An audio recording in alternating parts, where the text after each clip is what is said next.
All right, welcome again to Social Distillation, the submarine still of the internet, where we attempt to drop the beat and pour white lightning straight onto your brain. What are we talking about today, Sebo? We're talking about some stupid shit, but don't worry, I got your back. Uh, Well, I started pretty early on the whiskey this morning. oh no, no, no, we're good. We're gonna talk about the Columbia, well, NYU, basically Yale, all over. I think even Rice University here had something not that long ago, but I think they quelled it pretty quick because we're in Texas. But it's all that stupid crap going on. School structure in general, which would probably actually solve a lot of this stupid shit. Uh, Psychopaths. We might get to that in a little bit because I defended them in a class as a thing. Uh, Thesis topics, I think I'm going to start with because I have kind of two directions I'm going. The focus is narrowing as I'm going through uh, closer towards my thesis. And you had a question about dairy later. So if that fits, we'll fit it in. If it doesn't, we'll just tack it on the end. So. It was random, but we'll see where we go. All right, start us off here. Okay, so thesis topics that we talked about before. I've talked about my ideas of movement and your mental. I don't hate, but your mental tendencies and your movement tendencies actually seem to match. And I wanted to look deeper into that. But as I go, and I've shown a propensity towards developmental, and then I realized kind of that's what I did with my job is developmental. That was what separated me from a lot of other coaches. Sport specific baseball training, or my approach, which is let me make you the best 14-year-old you can be, and you'll be the best baseballer by the time you're 20, whatever. Right. So that was the difference. And my success rate is this speaks for itself. It's pretty damn near 100%. My injury rate is 35,000-ish training hours and maybe 10 injuries tops. So that's pretty good numbers. And that's because I take a human approach instead of thinking about the sport. It's like when you grab a bar for a deadlift. If you think about pulling up on the weight, you're going to hurt yourself. If you think about pushing the floor and moving like a human being, but the weight is holding you down, your whole body changes. And the result is you don't get hurt. So it's basically that approach. And too many people think about the bar. They think about baseball, they think about basketball, they think about football, they think about your shoulder problem, they think about your knee problem, instead of saying, okay, how are you moving as a human being? How Yes. are you developed as a human being? What's your nutrition? What's your daily life? Are you playing video games, for 6 hours every day after we train? Well, now I've got some things I got to think about with your low back and how you're developing. So it's the human approach versus the item the object approach. I'll just coin that right now. I've never heard that before. I just made it up, but it is the human approach to versus the object approach. And it is in modern society we seem to think about the thing instead of the person going into the thing. And so I was really I told Heath before we started that some of these things seem to be building over the last few weeks on our previous episodes. Really thinking about risk and development uh, as far as your brain is seems to be important for our young people, which is going to take us right to Columbia here in a little bit. Because if people can read behind me, there's some Jonathan Haidt up there in the coddling of the American mind, where we helicopter parent the risk out of our kids for a long Mm-hmm. time, and that's one of the sources of why everything's jacked up. But also, I was thinking, okay, so let's think of it like exercise. So if risk aids in development as the person is growing, and exercise aids in development as someone is growing and maturing.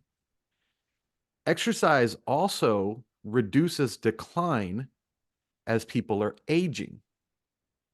So, can we utilize risk to slow cognitive decline as well?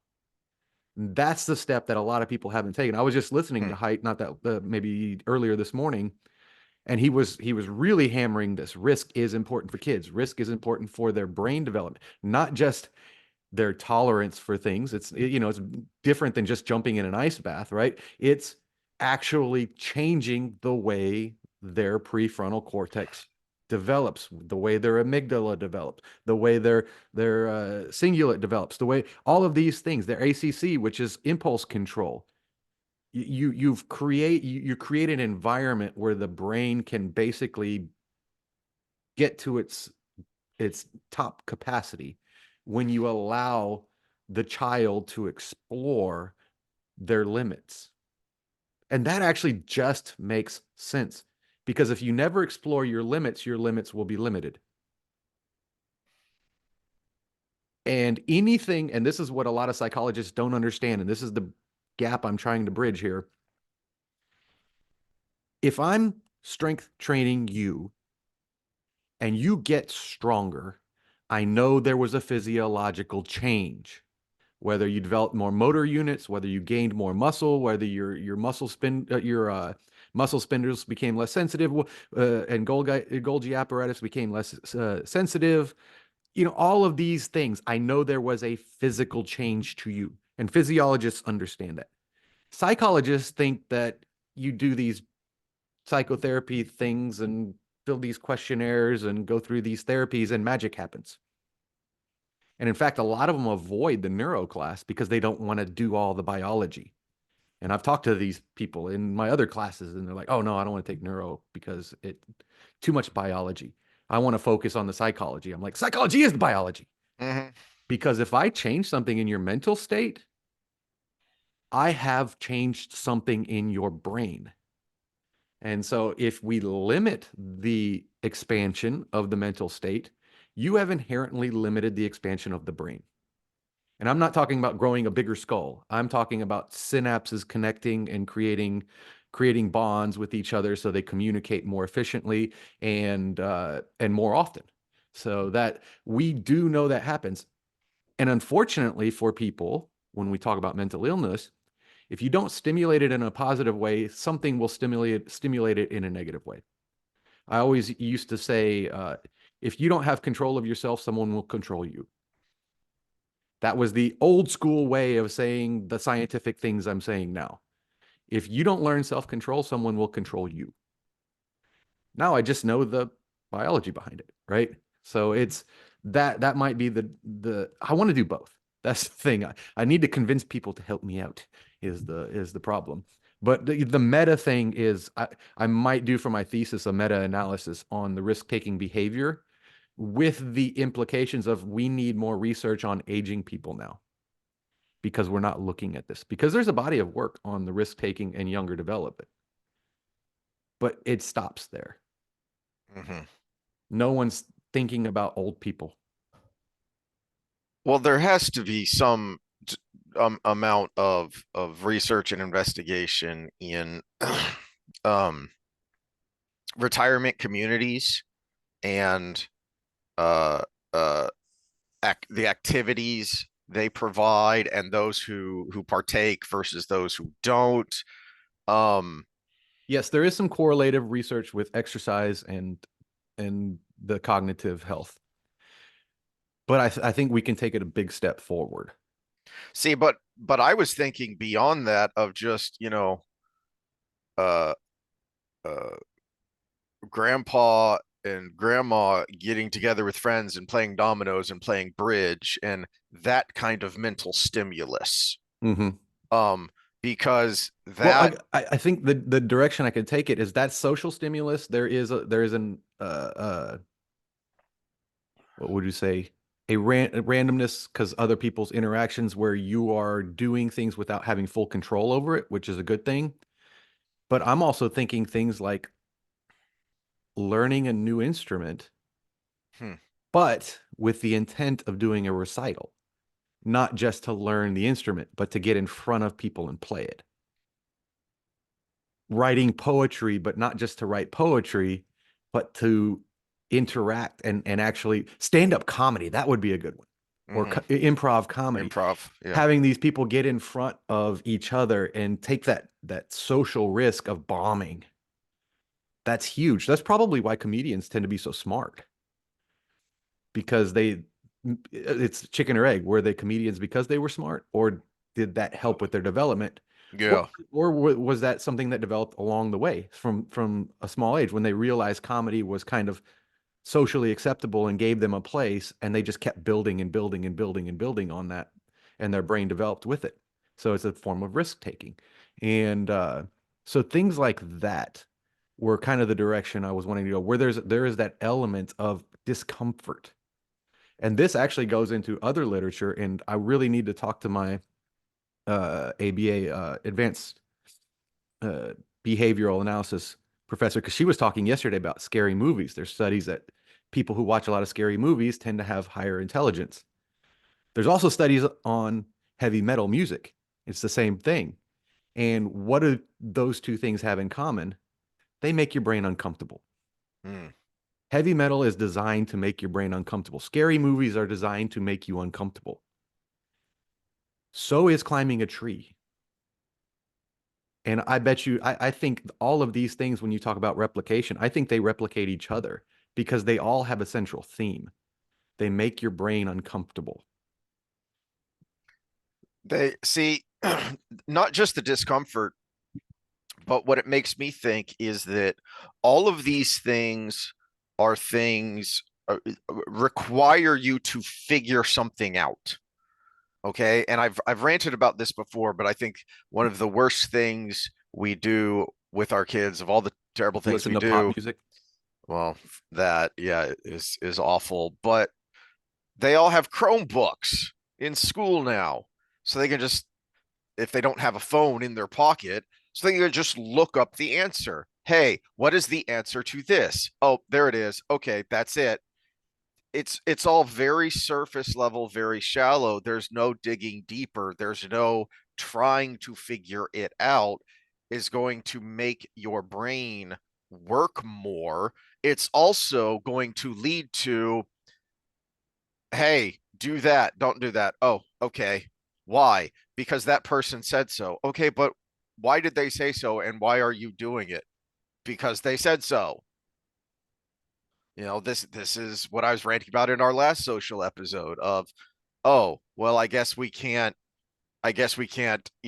stand up to this. I guess we can't say no, we're not going to do that because we were told not to. Well, hold on. Think deeper. Why? Hmm.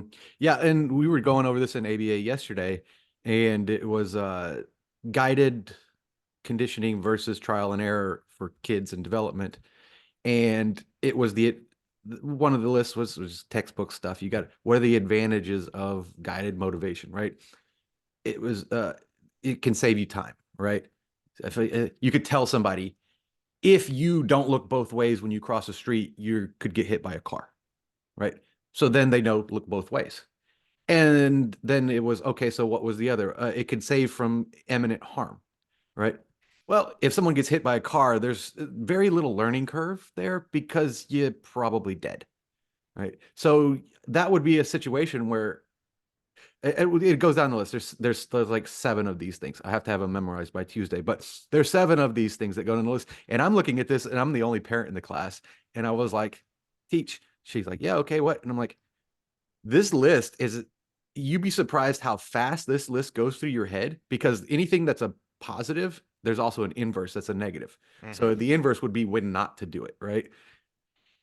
This list goes through your head in about 2/10 of a second when you're a parent. Your kid is on the top of the slide and they're about to jump. It's about 6 feet. You're like, okay, well, it's quicker if I just let them jump. It's they're not going to die from this. They'll probably learn a good lesson, and you're going down the list. But the going across a busy street without looking both ways, as a parent, you're like, no, I'm going to tell my kid look both ways before you cross the street because that teaches them something from a lesson that they would not come back from, and it's quick. So it's and even worse, they do it without looking and they survive. And now you've patterned a bad habit Mm-hmm. because they'll do it again and again and again until eventually it kills them. Right. So you're a parent too. You go through that checklist as soon as you're observing your kid about to do something, jumping off the slide. Yeah. Let's see how this goes. Let me get the camera out. That kind of thing. If you're the dad, overlapping bell curves, but women tend to stop the kid. Mm-hmm. But helicopter parents. The but the other side of it is you look at them, they're sprinting down the hallway with two pairs of scissors in their hands. Whoa, kid, that was dumb. Stop. Mm-hmm. Those are sharp. You could kill yourself. But how did we get there? Oh, being overprotective. Right? Letting kids learn in the development of risk. So the slide example, I let them take the risk. They assess the situation. I wonder if this is too high for me to jump in their own head, and they push the limit. If they get hurt, they realize 6 foot was too high to jump. If they don't, hey, I'm good at jumping. They learn something either way, right? And we don't let kids do that anymore. And then they grow up and go to Columbia University.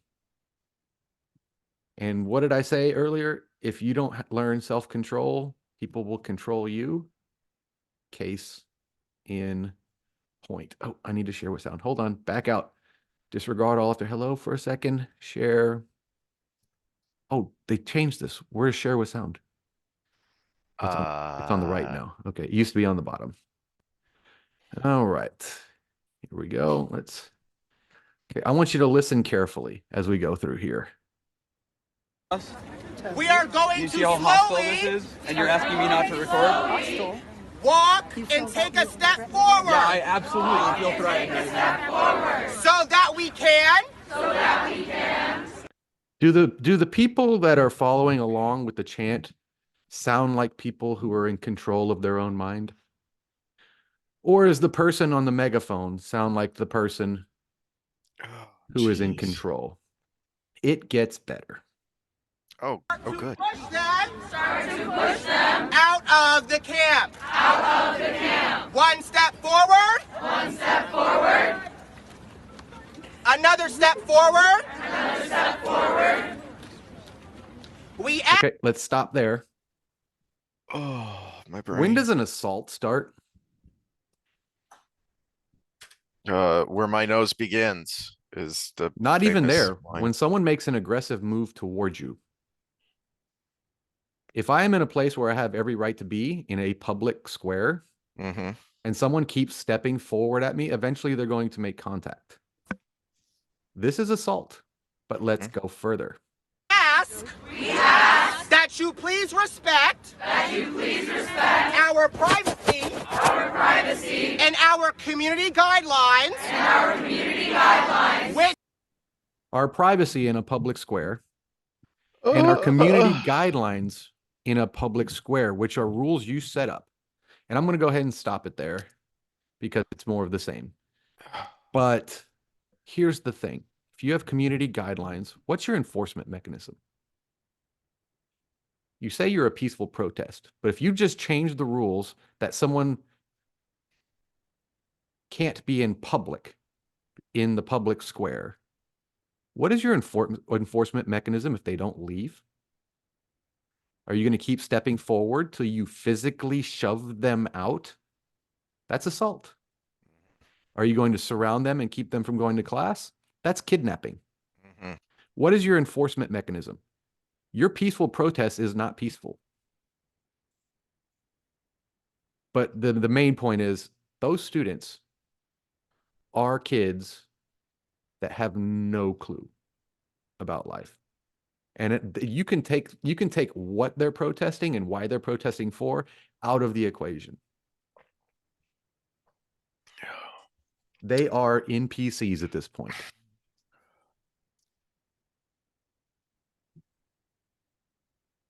Those are kids who were not allowed to bring peanuts into class.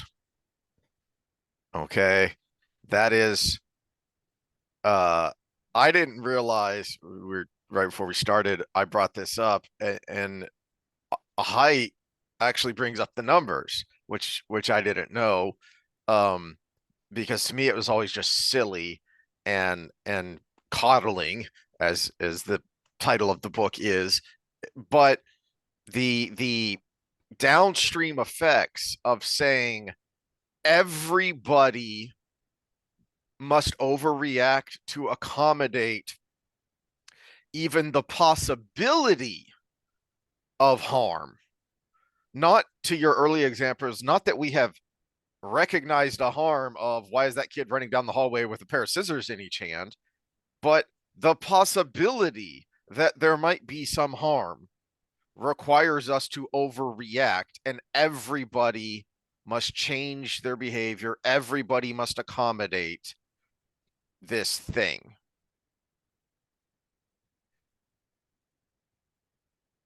So why wouldn't you expect that, oh, well, we feel uncomfortable, so you need to get out of our space. Your space, it's a public space.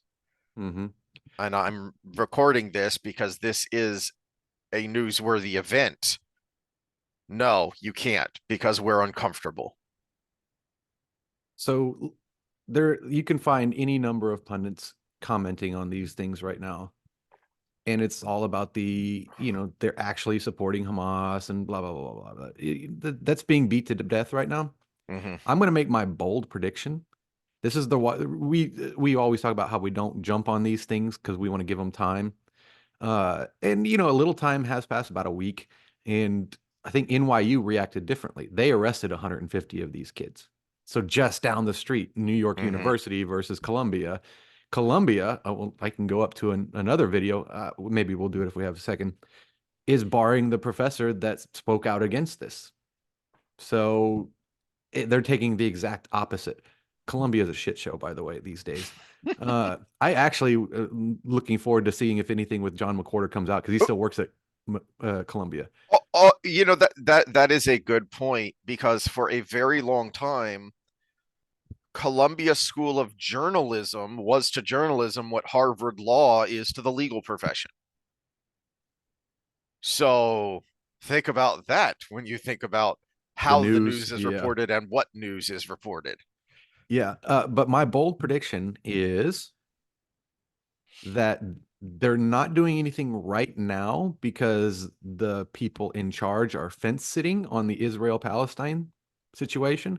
They're saying we support Israel, but Palestine needs this, and we'll send aid. So they're actually fence sitting on this because this topic is really hurting Biden, and they're trying to get to the good side of it. So they're pandering to the pro-Palestine, pro-Hamas groups, but they're also sending billions of dollars to Israel of our tax money.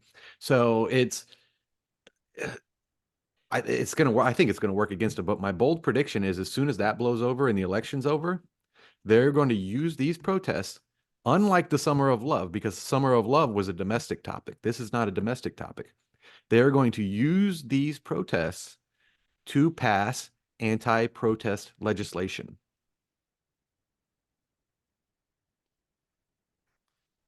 Why not? There's already a template for it.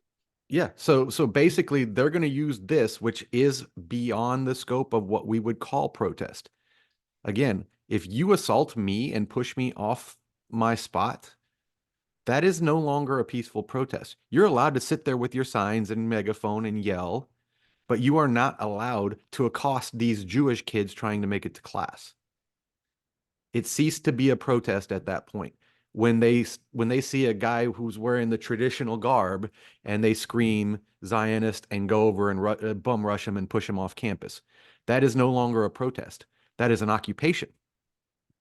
But they are going to use this occupation to pass anti-protest laws so they can shut down anything they don't like to hear. And they're going to use it in conjunction with the Jan 6 trials to do the exact same thing. And they're going to say, look, we're fair and balanced. We did it to the Jan Sixers and the Palestinian Hamas protesters. And everybody's going to go, oh, look, what a good country we have. And then as soon as some people want to picket outside of City Hall for abortion laws, we don't like what you have to say. Off to jail. Sedition.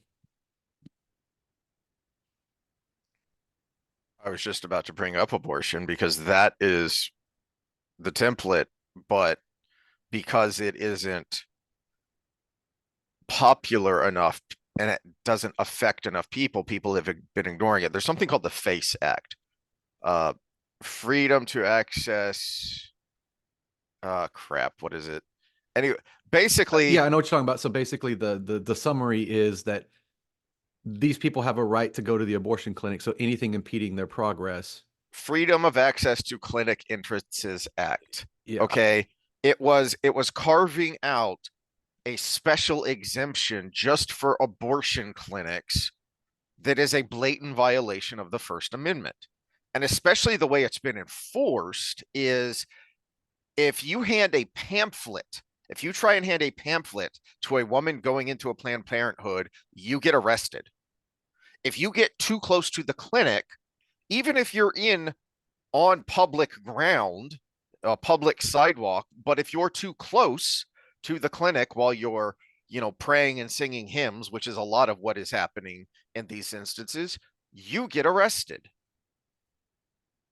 And this has been going on for decades. And just recently, there was a group, I think it was in Pennsylvania, that was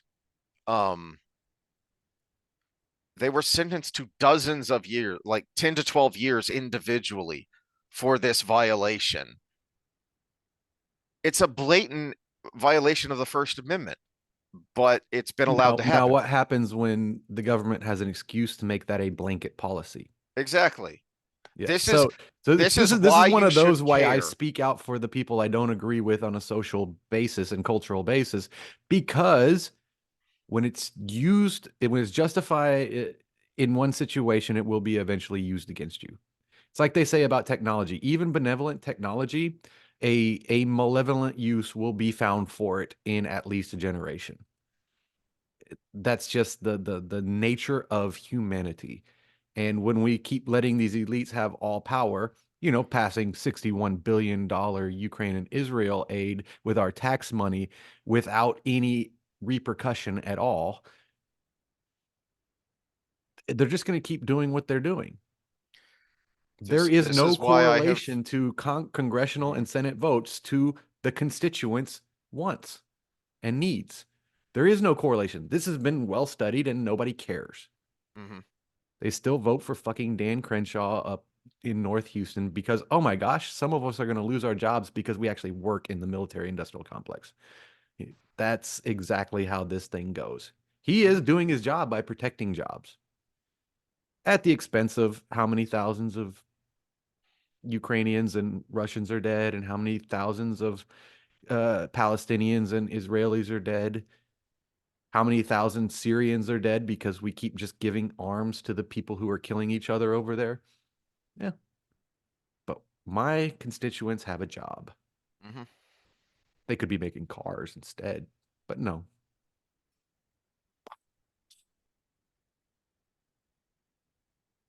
I had a thought. I don't remember what it was.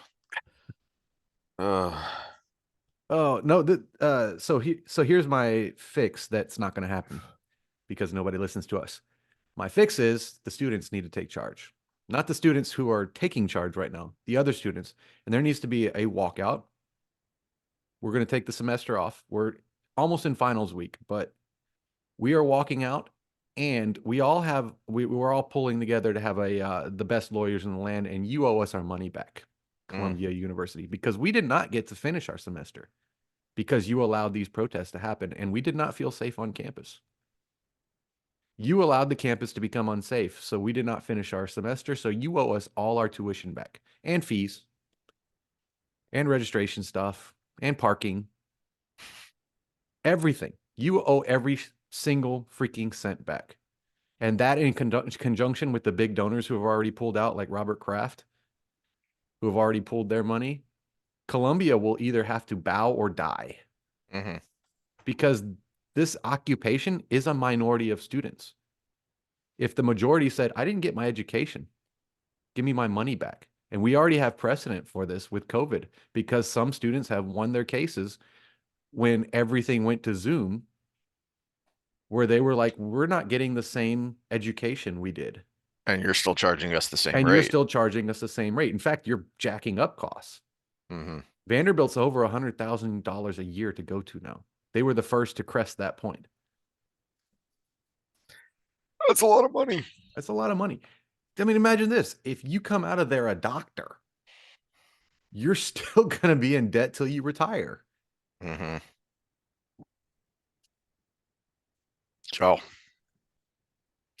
Oh, this stat was a while ago. This was like 15 years ago that I think I saw this stat that the average doctor, by the time they are done with undergrad, medical school, residency, boards, all of those things cost money, and you're not making doctor money yet. But the average was like $330,000 in debt by the Yeah. time they're finally a full MD. So we were Yeah. average-ish. I think it was about 350 or so. Now, there are some things that a lot of conservatives are pooping on because they're conflating two things. Student loan forgiveness from taxpayer money is different than the incentive programs to work in underserviced areas Mm-hmm. because they had to be an incentive for someone to work. So we took advantage of this 10 years working in underserviced areas, and the rest of your debt is forgiven.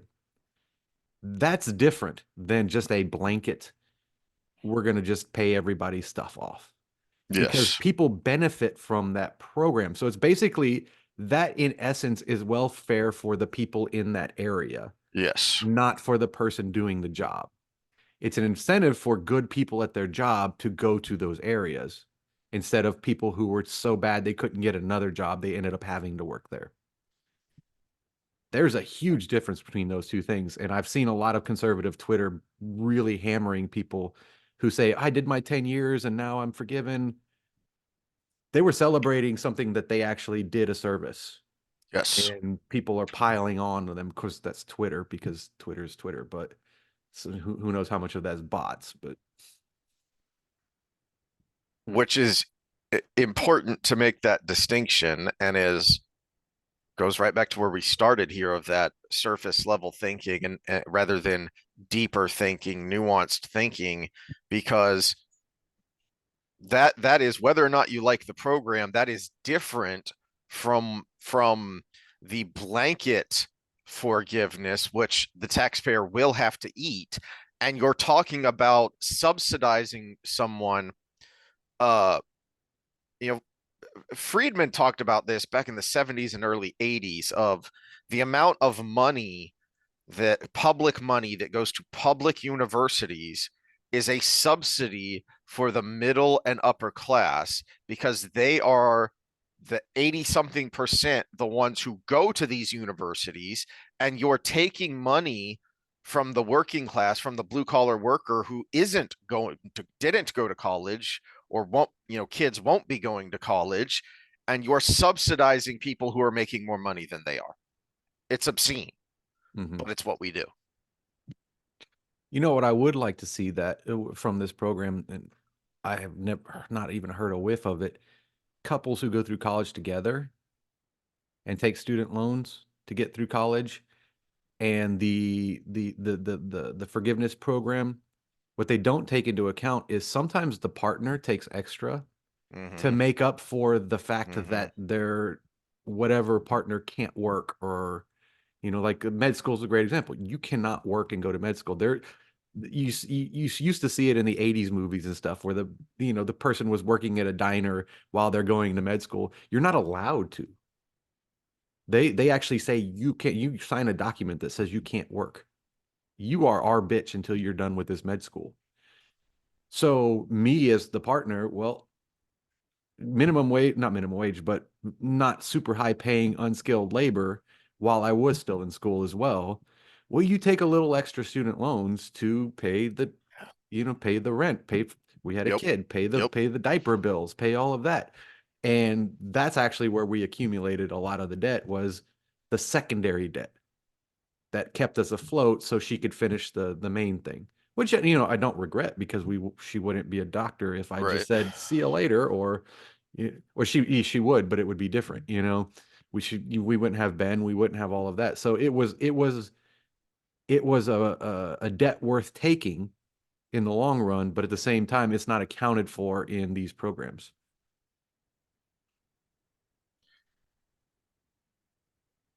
Because the older and grumpier I get, the more libertarian I get, because all of government solutions are always going to be band-aids. They're always going to be patches.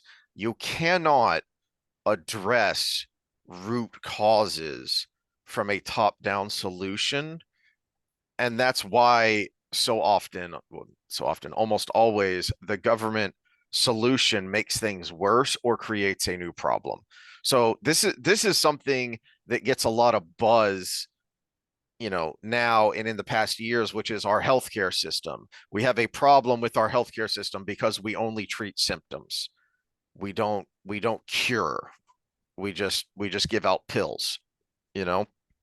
Well, but that's true for a That lot of might that things. that might segue us into the psychopathy thing because that was my Yeah. point in my debate. But let me bring up government versus so I'm in on this topic.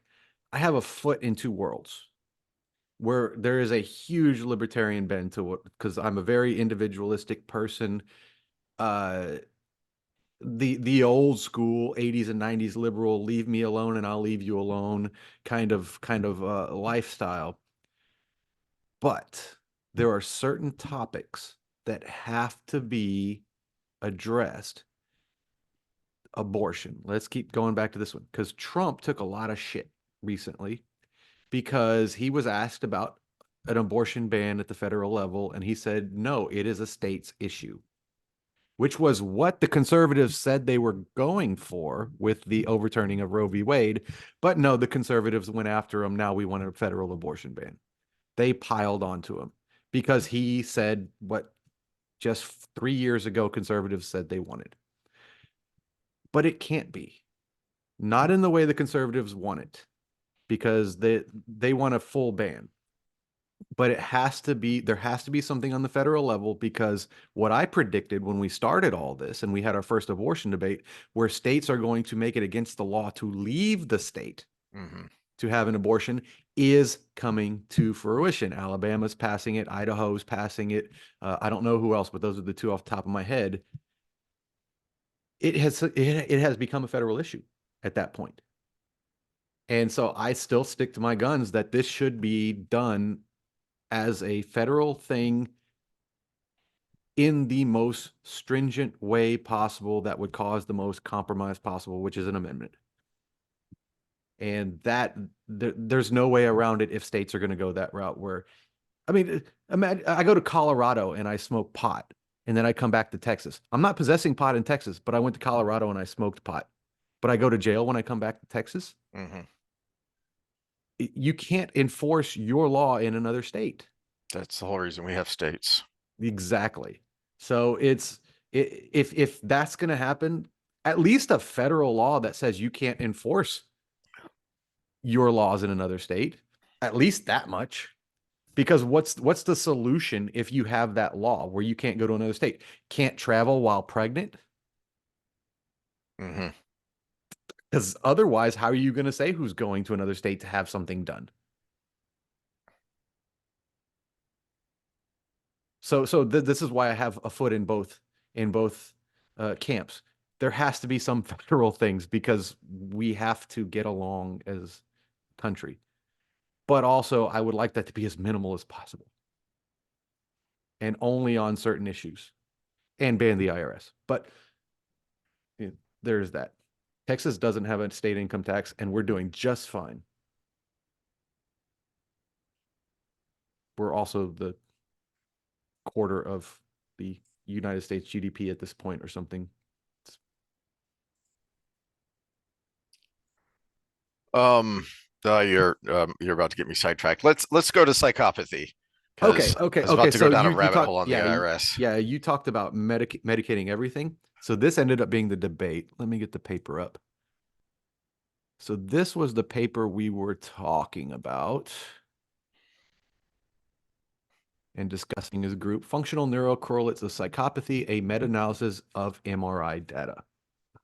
So there's a lot of good things. There's great things in this paper. This is a paper that needed to be written and analyzed, but also they didn't address the two main issues in their discussions that I think they should have. The first one is they really downplayed the amygdala's role in psychopathy, but they only took studies that would not have stimulated it because they were all about empathy and there was nothing on fear. So if you look at it the other way, it's actually overstimulated, and that actually is one of the traits of psychopathy is feelings matter too much. The problem is only my feelings matter at the same time. So I'm very horny right now, and that girl is right there. So I'm going to act on my horniness, whether she wants it or not, because I don't give a shit about what she feels. In fact, I can't even register what she feels at the moment. Her screaming and kicking, she must be really into it. That's how a rapist is born, a psychopathic rapist, because only their lust is what mattered. Hmm. The other person's pain and suffering on the other end didn't matter at all. But when fear kicks in, it's hyper vigilant. And the best example I can think of is our best case study of psychopathy ever, because he wrote his own case study, was Ted Bundy. Ted Bundy did more work for this field than the people studying Ted Bundy. And what would happen is he would just have a indulgence, like when he broke into the sorority and decided, hey, that girl is mine. And then in the middle of the act, he would realize that he could get caught and he would go crazy and kill everybody. That could be part of him getting caught, including his victim, his initial victim. He never would have killed if that fear response didn't take over. He would have just raped women and probably gotten caught because they would have been alive to identify him. So the fear response is huge. So because it's all about my feelings, which is all my feelings. Anger, your psychopathic killers. Fear, the reactive killers like Ted Bundy. Lust, all of these things. The problem with psychopathy is they actually feel too much, but only their feelings matter, which is why I hate social emotional learning. By the way, we're teaching normal kids to be psychopaths. But again, back to Columbia University. Well, yeah, that's what I was just thinking of you've got a crowd of psychopaths there just marching. They're just gonna literally walk over someone because their feelings are what all that matter here. And you cannot have a logical discussion with people like that because they're not operating on logic. Well, Yeah, and every time you try and say, but this is a public place, but I have a right to be here, but you know, yeah, your I rights don't matter because of what we want. Yeah. yeah, The but but the well shit, that just derailed me. Hold on. Oh, social media. Add social media to it. Self-care, self-love, treat yourself. All of that is playing into the same thing because you're internalizing everything about reinforcing all your these life. patterns. Yeah, so your internal thoughts are all that matters versus what everything around you everything around you is happening, everybody around you, what their feelings are, what their issues are, what their daily life is like, what their interaction with you is. No, it's all about how I feel right now. We are actually training narcissistic psychopaths in our society through school and social media. They're getting a double dose. Okay, but back to medication. Here's the line that bothered me. Where is it at? I thought I highlighted it. Predictive utility. Gosh. Early detection. Okay. So in these discussions, first we do it online and you highlight something and you talk about it as a discussion point. This is one of them I did highlight. And to me, here's the problem with personality traits and all these spectrum disorders is there's actually a positive and negative to every single one of them. And my worry here with this kind of research is we're going to do something similar to what we did with ADHD. Hmm. And my problem with the way we treated ADHD is ADHD might be adaptive, and it actually might be part of the problem in society today is we medicated everybody who showed that propensity. and we medicated it out of them. But now everybody is so hyper left-brained is the right term, but let me put it in English, hyper heuristically attached to their view of the world, not the actual world around them. Mm. What I expect the world to be and what the world is are two different things. We talk about the NPCs. It's like having a debate with somebody and they've already made their mind up of who you are. We see this online all the time. You're a right-wing conservative, even if you just say something kind of moderate. They're already arguing with you and talking past you. We call it a straw man, right? Well, the straw man isn't there because they're a bad actor trying, well, some of them are, but they're in your normal interactions. They're not a bad actor trying to get a got you in front of the crowd. They actually believe that's your stance and anything you say doesn't matter because they've already made their decision up. That is very left brain. Left brain is about grasping. That's why the left brain controls the right hand. It's about grasping. Well, you've grasped it. You've already got it in your mind. That's the way it should be. That's ADHD kind of is the opposite. ADHD is reactionary to their environment, maybe overly so, but there's utility to that. There's utility to the hyper focused. They make awesome engineers. There's utility to the hyper unfocused. They make amazing generalists, philosophers, for example. But also, if I'm going to look at one industry, the orthopedic surgeon who is the best at shoulders versus the general prac. There's a reason your general prac is a referral machine right now. Mm. You walk in and the extent of their knowledge is which doc to send you to. Instead of, I can treat most things that walk in my office and these super highly specialized things. Well, I'm 80% good at everything, but there's a 20% difference there. So then I'll refer out. We don't have that anymore. Now with psychopathy, I'm afraid the same thing will happen. They will have an early detection model and some drug company will say, we will fill in that gap. And all of a sudden, our surgeons suck. Because if you have a surgeon that's not at least a little bit of a psychopath and is worried how you're going to feel when that scar they just sliced you open to get to the problem is, and they couldn't focus on actually fixing the problem because of all the feelings, you're screwed. Our Green Berets start to worry if that guy has kids that they're aiming their gun at. They're going to hesitate before they pull the trigger. Navy SEALs, all of that. CEOs can't fire anybody anymore because feelings. All these things can go wrong if we start medicating this out of kids early. And nobody's looking at that because psychopath is, I mean, it's pop culture has created the negative stigma. Stigma is overused, but this is the correct use of the word. We think psychopath and we think bad. But let's look up a certain guy here. This is a fun story, and I brought this guy up in the conversation. Let me get Wikipedia's fine because he's not political, so it'll be fine. While you're looking that up, I've got a personal analogy to what you just said, which is my pain management doctor.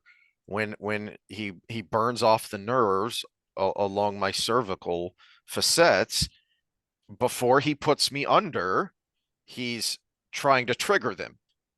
It is not fun. It is not pleasant. It is causing me quite a bit of pain, not just discomfort, but he needs to do that to make sure he's right on target for the long-term pain relief.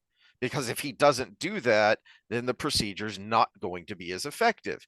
If he was too worried about my immediate feelings, my immediate pain, then he would just, okay, put him under and I'll do my best. Okay, but then where am I going to be at a few months down the road when it's already not working anymore. Mhm. So yeah, those few minutes really suck, but that means that I have a longer time before those nerve endings start to regrow and the pain starts to come back. Yeah. So if he's not at least comfortable with, he may not be a sadist and like it, but if he's at least not comfortable with causing pain to get to the greater good, Mm-hmm. he would suck at his job. That is a spectacular example of what I'm talking about. I'm actually going to use that one more often now instead of the surgeon, because the surgeon someone could rebuttal, oh, well, they're under anesthesia, so he might not be thinking about that. But that one, you're actually causing pain to Mm-hmm. create the well, physical therapist too. When they go through a battery of tests, they say, "Tell me if it hurts," and they start doing things to them that are designed to make you hurt if you have a Mm-hmm. certain problem. So it's a great example. This guy right here, I've I made it up. I hope nobody else has said it, but I call him they're using the word pro-social psychopath, but I call him the psychopathic researcher because now it's a double meaning. It's a pun. He researches psychopaths and he is a psychopath. But here's his story. This is a fun story. Let me get a picture of his face so people can put a face to the name. Okay, he looks like a pretty normal guy, right? Mm-hmm. He's a pretty normal researcher. You could see him in a lab if you just envision him. But he uh he was a neuroscientist, and he had his own department and everything in his university. And what they were doing, they started bringing in the psychopathic killers, serial killers, and just people who scored high on the psychology batteries, the questionnaires and all of this. And he was doing brain scans, and the people who scored high, and we also know they acted on it because they were serial killers and murderers. Uh, he was doing all these brain scans and finding the commonalities, and he had done that for so long that he could just look at a brain scan and say, "Oh, this is a psychopath." And so he he did so well in that other kind of brain disorder issues were coming forward. And I'm wanting to say it was Alzheimer's. Don't quote me on that, but it was another brain disorder. And they're like, well, maybe we can find the same pattern with this other one. And so he was doing brain scans and all these. Well, he needed a control group because you have to compare it to normal controls. And so he's okay. So Alzheimer's, young people are going to not have any of those things going on. So all my students, as professors tend to do, all my students, you can get extra credit if you do a brain scan. And he decided, well, me and my family will do it. Him and his wife and his 6 kids all did their brain scans and everything. So one day he's going through all of these things, and he's going through the brain scans for the other research, and he gets to one and he goes, "Oh, I must have, uh, crossed one of my notes or something and put it over here because this person's a psychopath." And so he went through and he's like, well, we should probably contact this person if it's somebody, if they were in the other group, to let them know that they need to get help. And he looked it up and he took he unblinded that part of it for himself. It was himself. So he found out through his research that he found out he was a complete psychopath by his brain structure. So he decided to take it a step further. So he went to all the psychologists, did the battery of tests that test for psychopathy on the field level, not on the neuroimaging level, and he scored high on all of them. Well, shit. Okay. Well, let me talk to people. So he started talking to strangers and people he'd met at conferences and everything, and they're like, "Oh, you're great. You're all these things. Da da da da. You're good in short doses, and everything." And then he talked to his family and his close friends, and they're like, "Oh, we could have told you that. You you are just object driven. You just do your thing, and we've all just known to work around it. That's the person we've known since we've met you." And he did a family history, and apparently he had serial killers all down the line of Oh, geez. his father's line. So I think his mother actually said, "Oh no, you don't know about your grandfather, and you don't know about this." They were all like mobsters and murderers and everything, and it's like, oh. So he wrote the book, The Pro-Social. It's not the title of the book, but it's basically the undertitle is The Pro-Social Psychopath. And there are professions in this world, and there is a use. There's a threshold, probably. Peterson talks about this, that it's probably around somewhere around 3% where it gets to be too much. But there is a level of psychopathy that benefits society. And what I would hate to see happen is nobody think about that phenomenon and just start medicating kids. And then 20 years later, when those kids are adults, we finally start seeing the effects. And it's so abstract, we don't connect it to the medication, just like we're seeing now with ADHD.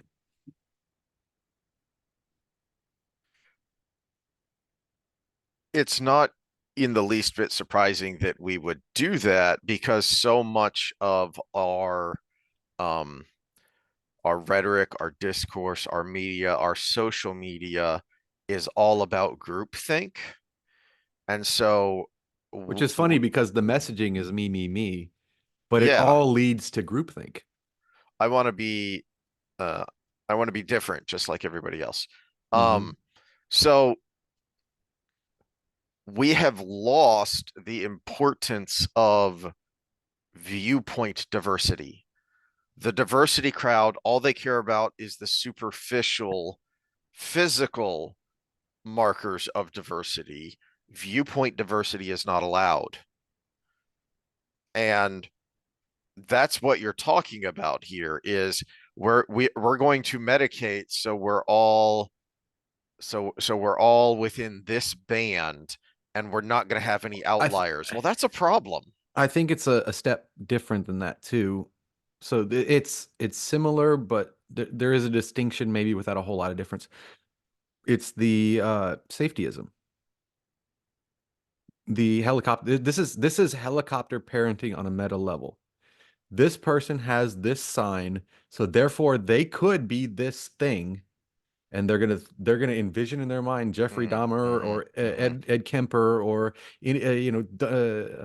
Bundy or any of these number of things as the end result when that's actually the minority. Most go under the radar. I I know psychopaths because I see them in the dating arena. They specifically set up their dating game to be all about themselves. That's psychopathic behavior. And they do things like only go to meet people of the opposite sex away from their home. Go up to the woodlands here in Houston if you live where I live, which is the opposite side of Houston, because then it's the date and ghost. It's the hookup and ghost technique. That is psychopathic behavior. And the more success you have, the more you go down that road. I've seen it with men and women. So it is becoming more prevalent. And I talked about a threshold. So let's play devil's advocate. I say we shouldn't like throw all the babies out with the bathwater, but at the same time, we should also address the fact that it's becoming more prevalent. And one of the theories on that is big cities, population density, because this behavior in a 150 person tribe, it's not going to take long for everybody to figure out who's the bad actor, right? This behavior in what do we got, 3.5 million in our metroplex, right where I'm at, somewhere around there. You can get away with it over and over and over and over and over again. Like I said, you just hook up far enough away from home that you're not shitting in your bed, and you can get away with it with any number of people because nobody knows anybody. So that might be uh, perpetuating the situation and making it greater. But also there's the social, the cultural shift that is happening with social media, and I think just the way we're teaching kids at all, period. It's all about you. It's all about your own feelings. It's all about what your internal thoughts are. In fact, dwell on them. In fact, the first time Ben said to me, I think he was in second grade, and he didn't turn in a homework assignment, and I said, "Well, you're going to do this today because it's getting done before you do anything else." And he said something about, "You're causing me anxiety at the moment about and I was like, someone taught you those words. Mhm. That is not a Someone's second grader Yeah, kind that of. is that is not a second grader talking to me right now. That is his school counselor or something. I'm not allowed in those meetings, by the way, anymore. And I'm probably doubly not allowed now because now I know the language and I could speak to them in their own language and still say the same damn things. I did actually accidentally say what the fuck in one of them, but that was a slip. But at the Yeah. same time, there was a lot of information that came in that I was actually like, what the fuck at that moment. I was like, what the fuck are you teaching my kid? Yes. And Yep. why is this the first time I'm learning about all of these times he's acted out at school? And this is the solution to it. You're actually encouraging the behavior. You know, there Hmm. was a lot of that. I'm not allowed in those meetings anymore. And my behavioral analysis classes actually supported everything I said, but now I know the language. Well, In it's fact, compounded by the fact if you want to go down a dark rabbit hole, look at where the U.S. education system came from. It's the Prussian model. Kindergarten. Where does that word come from? It's German.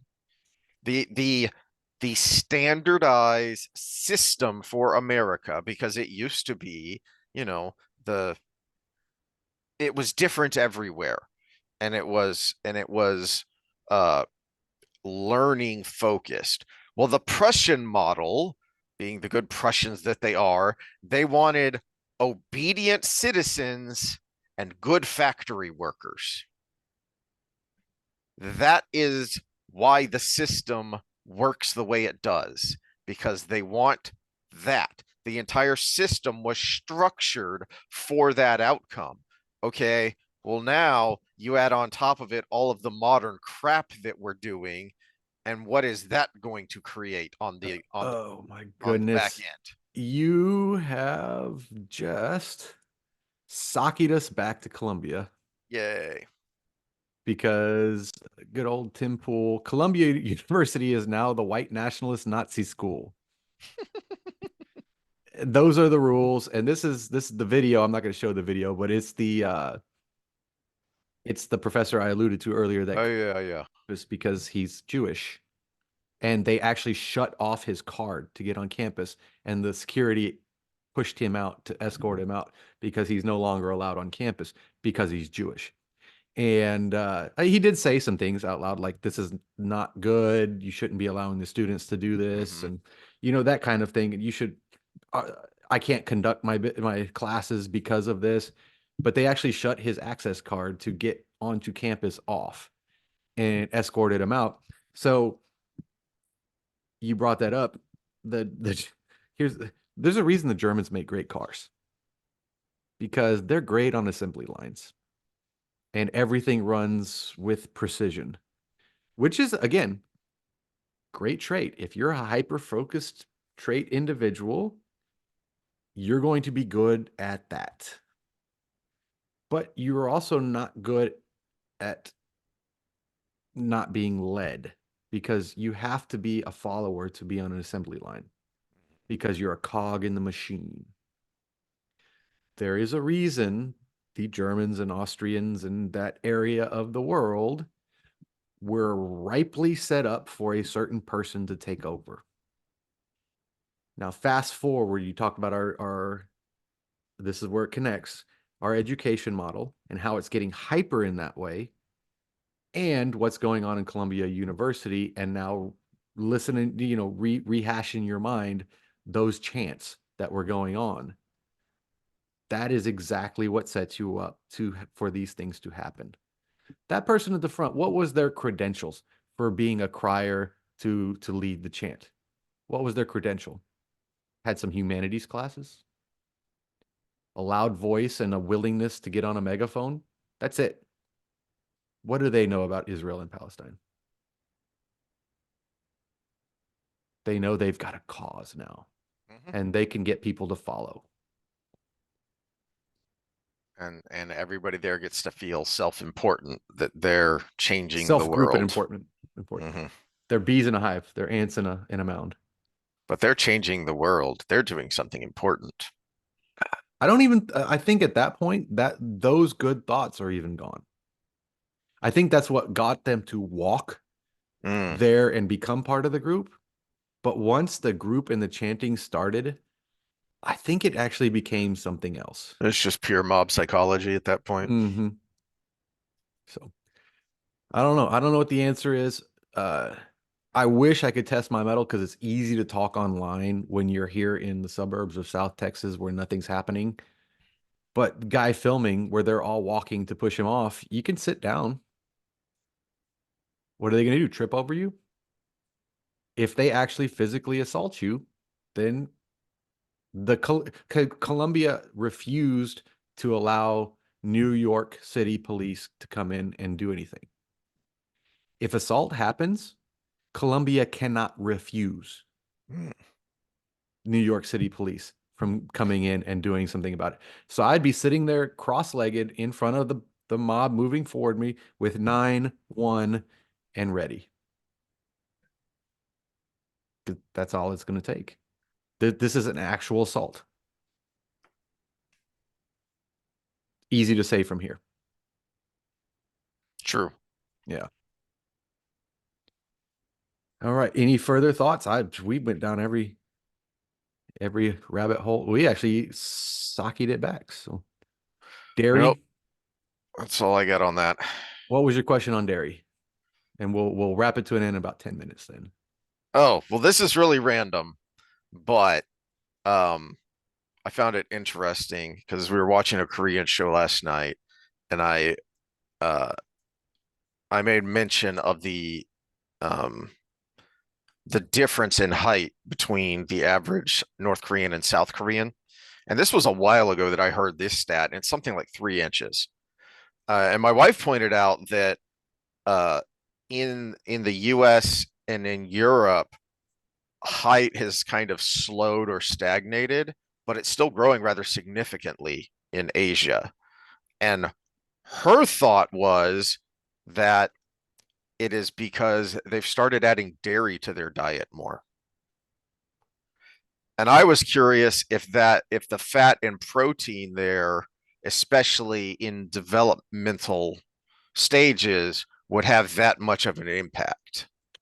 Well, anytime you're thinking of malnourishment, that's going to affect height.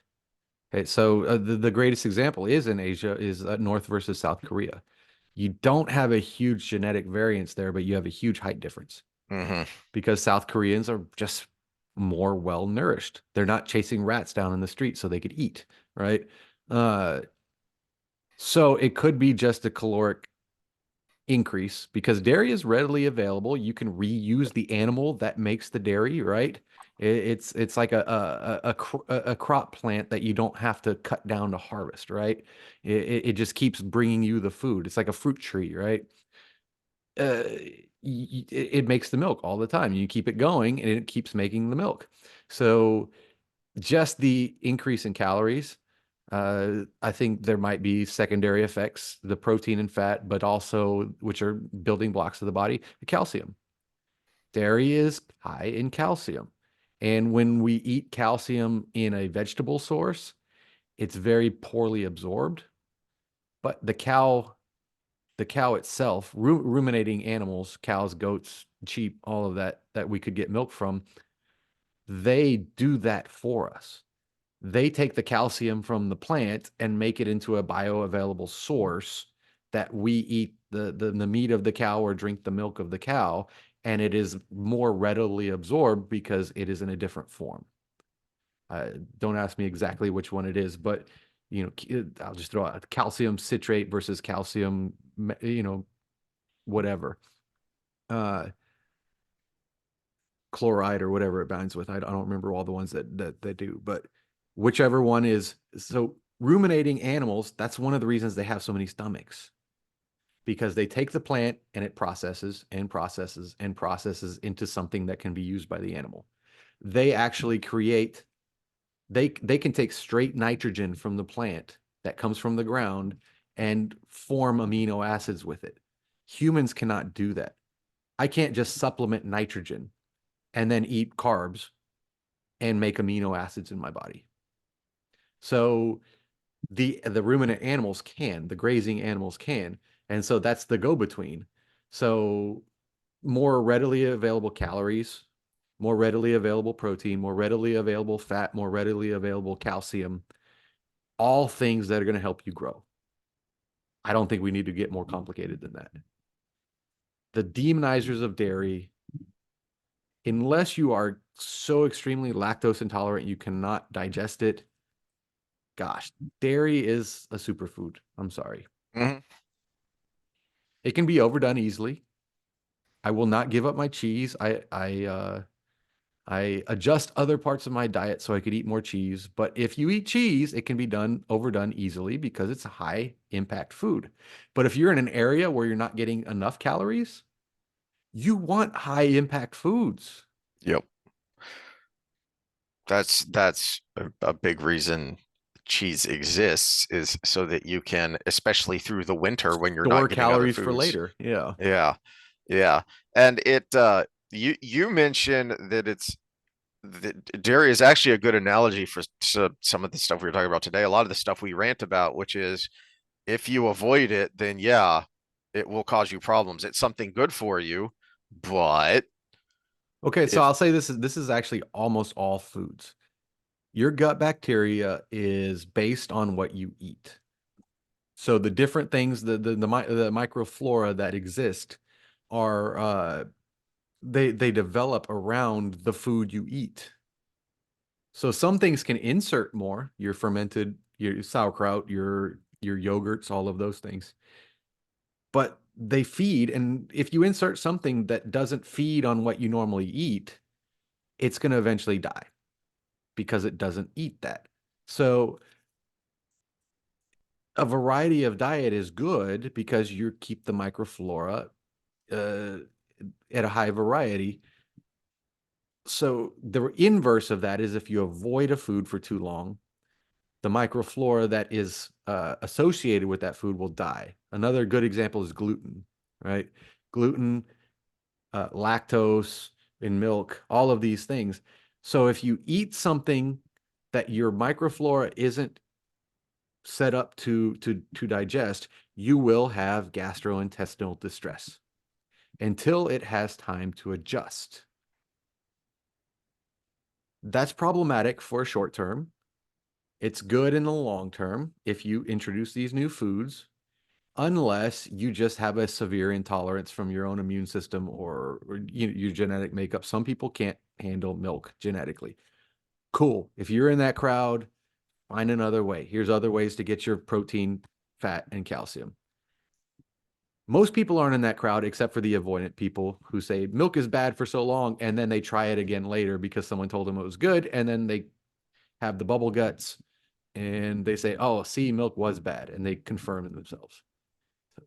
But we used to have a day and age where, you didn't go out to eat much because you cooked most of your food at home. And then you went out to the Mexican restaurant because who doesn't want to go to a Mexican restaurant? And you say, I'm going to pay for this later. And you did, but it was so good. And you didn't say, oh, I'm Mexican food intolerant, because that would be xenophobic. But no, you said, I knew I was going to suffer, but I wanted those good it's ass worth it. tacos. It was worth it. It was worth it. It's almost like we are mentally and physically complex beings that thus require a variety of stimuli to maintain optimum health.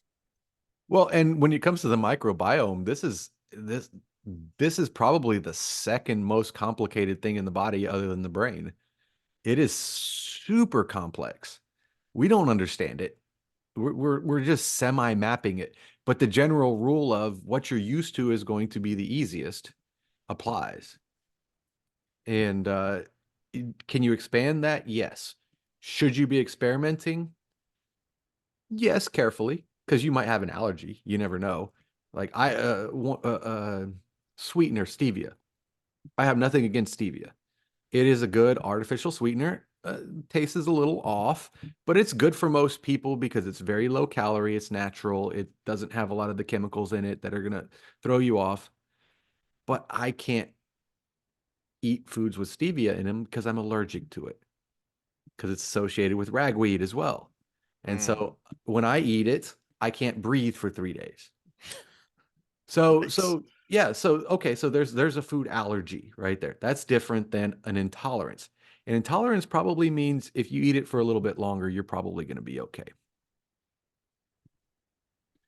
Now we're getting complex. I'm not going to go down the road, but there is something to the leaky gut thing.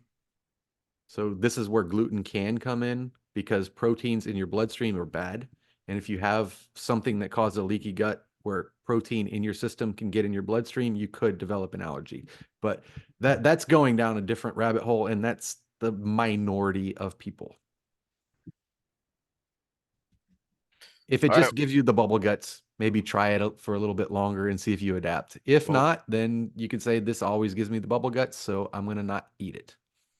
we're definitely gonna have to put the uh, advisory at the end of this episode. Oh check yeah. with your check with your doctor first. Yeah, and there are allergy specialists. You can go get poked with needles and they could tell you exactly what you're allergic to. But so go ahead and do that. Don't listen to me. This educational purposes only. Yeah. Well, I got nothing else. I No, think and we we've did been a going quickie long lately, today. so I think we're good at Yeah. about just over an hour Diggity. right now. So Yeah. All right. Well, you trying to know think what? what I am Friday. going to put a disclaimer on this because this is not giving you actual, you should do this as a parent advice. But Hmm. based on all this, it seems the literature suggests allowing children to take risks is a good thing. And I postulate, and this is a direction I really want to go with my career, is if we do it into adulthood, we could probably have a positive psychological effect as well. This might be something as simple as the yearly I do something challenging. Like in October, a client of mine wants to go do the rim to rim challenge in at the uh, Grand Canyon, where you start on one rim, you go down 6,000 feet, walk across down the river a couple miles, and then up 6,000 feet on the other side. It's really tough, and it's a challenge that a lot of people have trouble with, and that is something as simple as that Hmm. might be the cure. I think my personal belief is something, it needs to be something that happens more often. You need to have small little risks intermixed throughout, which we could probably do through exercise programs that have little challenge workouts or something. Hmm. Uh, the CrossFit model only done right, where you train normally most of the time, but then you challenge every once in a while. Uh, all these little things might be, but the research suggests children need the risks. And I'm not giving you any parental advice, but that's what the literature says, and that's what I'm going to do. So And to me, when you say risk, what I think of, what that really means you is allow the child to evaluate their own limits. So if they're something unstructured and Mhm, unknown.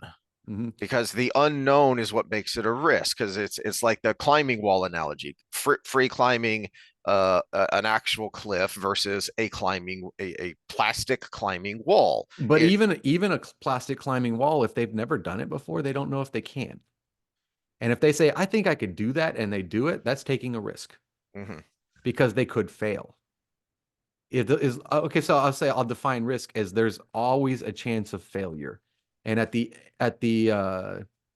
in addition to that, the failure could lead to a negative consequence, whether that's, you know, not looking good in front of your friends or actually hurting yourself or, any of those things, or just being embarrassed or just being mad at yourself because you didn't get it. All of those things are, I would say that defines risk, where you set your limit and you test it, where there could be a negative consequence on the other end.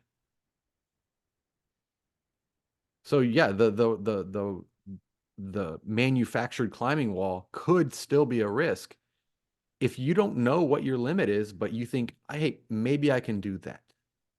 I can get to that one over there, but you've never done it before. That's a risk. Yep. And And so, as adults, yes, you do want to mitigate some things. Go back to the example I used earlier, running with scissors versus jumping off the slide. If the slide is 20 foot tall, probably stop the kid from jumping off. If the slide is something that it's going to cause a little minor boo-boo, we're good. You know what happened to skateboard parks and things like that? What happened to kids making a makeshift ramp on the street and trying to jump their bike on it? Those are the kind of things I'm talking about. Kids doing this, they won't do anything too crazy. No kid is going to get up. You're going to take them up to the Empire State Building and they're going to look down and say, I bet you I could survive that. Kids are smarter than that. That may be part of the problem is people treat kids like they're idiots. Kids are smarter than that. They're gonna assess the risk. They're gonna look down 6 feet and go, it's kind of tall, but I could stick that landing. But they're not gonna be on the third floor of the second floor house of the house and say, I bet you I can make it. Frat boys, on the other hand, alcohol is involved. I don't know how many videos that come across where the guy jumps off the second floor trying to make it into the pool and they land on the side or something. Ow. Yeah, that's a different level of stupid because there's impairment involved. There's alcohol and they're at the state in their life where there's a shit ton of testosterone going through their body, which kind of clouds the risk-taking ability thing. But also that might be the kid that wasn't allowed to do it when they're kids. So they have no gauge of what actually their ability is. And that's one of the theories here is allowing them to do that is they will incrementally find their limits. And so by the time they're an adult, they understand that and they can be the most productive them they can be. And that's actually another thing. So when you're talking about hunter-gatherers, okay, well, by the time you've taken enough risks as a child, roughing around with your friends, jumping off things, throwing your spear, in play, as a kid, and then you get to be an adult and you say, you know what, I can take that antelope out with a spear versus that whole pack of wildebeests probably going to get dead, right? Or go further back in time. I could take that deer. Mammoth, I might need a group of guys.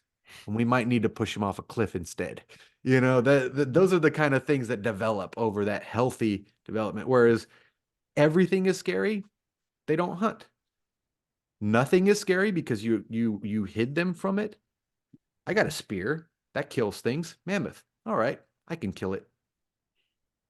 That's your frat boy jumping off the roof, trying to get in the pool because he has no clue. He's never tested his limits. And then he got drunk and one day decided to impress people, not knowing what his limits were. All right, ranting enough. Anything else before we go? I got nothing. So we'll see y'all Friday or Saturday for Wheel of Time. Oh yes, okay. I'll see how much I can get read. I'm working on a presentation right now, but yeah. So it'll be Friday or Saturday, just depending on Sam's schedule for class and finals working. Our normal Friday would probably be the best because I've already scheduled around that for class stuff. So all right, well, we'll see y'all then. All right, later.